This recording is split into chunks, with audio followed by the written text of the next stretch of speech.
భగవంతుడు ఉన్నాడని గుర్తేమిటో తెలుసా? ఇక్కడ పెద్దాపురంలో పోలీస్ మీట్ అయింది. నా దగ్గరికి ఒక పోలీస్ అధికారి వచ్చారు. వచ్చి నాకు ఆయన భగవంతుడు ఉన్నాడు అనడానికి, గురువు గారు నేను చదువుకున్న చదువు, నేను చేస్తున్న ఉద్యోగమే సాక్ష్యం అన్నాడు.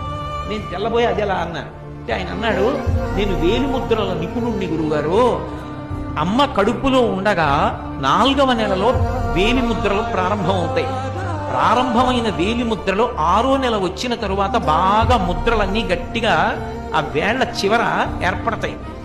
అమ్మ కడుపులో 6వ నెలలో ఏర్పడినటువంటి వేలిముద్రలు మళ్ళీ ఎప్పుడు పోతాయంటే శవమైపోయిన తర్వాత కూడా పోవు. డీకంపోజిషన్ అంటాం. డీకంపోజిషన్ అంటే ఆ శరీరం ఇంకా చివికిపోయి బ్రహ్మాండంలో కలిసిపోవడానికి సిద్ధపడిపోతుంది, ఉబ్బిపోయి పగిలిపోవడానికి. అలా వికారమును చెందిపోయిన తర్వాత అప్పుడు మాత్రమే వేలిముద్రలు మారతాయి. అప్పటి వరకు వేలిముద్రలు మారవు. ఒక్క వేలిముద్ర ఇలా పెడితే ఆ వేలిముద్ర ఎవరిదో తెలిసిపోతుంది. ఇంత చిన్న వేలు మీద గీతలు గీసినప్పుడు ఇన్ని కోట్ల మంది గీతలలో ఎవరికి గీసిన గీతలా ఇంకోటి గీతలు గీయకుండా గీయగలిగిన మహాశిల్పి ఒకడు ఉన్నాడు.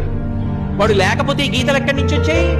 వాడు ఉన్నాడనడానికి నువ్వు ఎక్కడికో వెళ్ళక్కర్లేదు. నీ వేళ్లు చాలు, వేలి మీద గీతలు చాలు. నేను ఎన్నో కాగితాల మీద ఎన్నో వ్రాతలు వ్రాశాను. అవన్నీ నీళ్లు పడితే చిరిగిపోయి తడిసిపోయి అక్షరాలన్నీ కూడా ఇక కనపడకుండా పోయాయి. కానీ పుట్టినప్పటి నుంచి చేయి కడుగుతూనే ఉన్నాను. ఏది ఒక్క గీత కడగబడిందా, పోయిందా? అంటే గీతలు గీసిన వాడు ఒకడు ఉన్నాడా? వేళ్ల మీద ఇన్ని కోట్ల మంది వేలిముద్రలు ఒకడికి ఉన్నట్టు రెండవ వాడికి లేకుండా సృష్టించిన వాడు ఒకడు ఉన్నాడా? వాడెక్కడున్నాడు అన్న తాపత్రయం లోపల కలిగితే చూడాలని పరిగెడితే వాడు గుళ్ళో కూర్చుని ఉన్నాడు.